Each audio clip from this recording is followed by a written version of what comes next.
ప్రియులారా, అపోస్తలుడైనటువంటి పౌలు గారు రక్షించబడి సేవకు వచ్చిన నాటి నుండి కూడా ఎన్ని శ్రమలు, శోధనలు, కష్టాలు, ఎన్ని ఇబ్బందులు ఎదురైనప్పటికీ విశ్వాస జీవితములో విశ్వాసము కలిగిన వాడై నమ్మకముతో వాటన్నింటినీ ఎదుర్కొని దేవుని కొరకు కడవరకు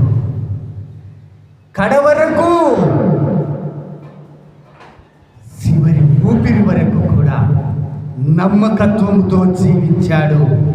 హల్లెలూయా!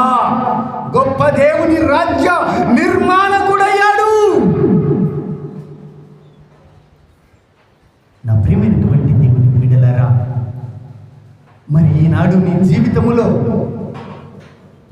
ఎన్ని శ్రమలు, ఎన్ని శోధనలు, ఎన్ని కష్టాలు ఎదురైనప్పటికీ కూడా విశ్వాసము కలిగిన వాడవుగా నమ్మకముతో వాటన్నింటినీ ఎదుర్కొంటూ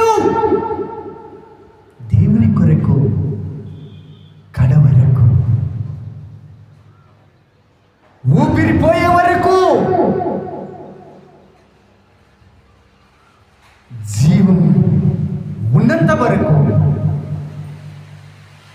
నమ్మకత్వముగా నీవు జీవించగలవా? దేవునికి నమ్మకత్వముగా, దేవుని కొరకు కడవరకు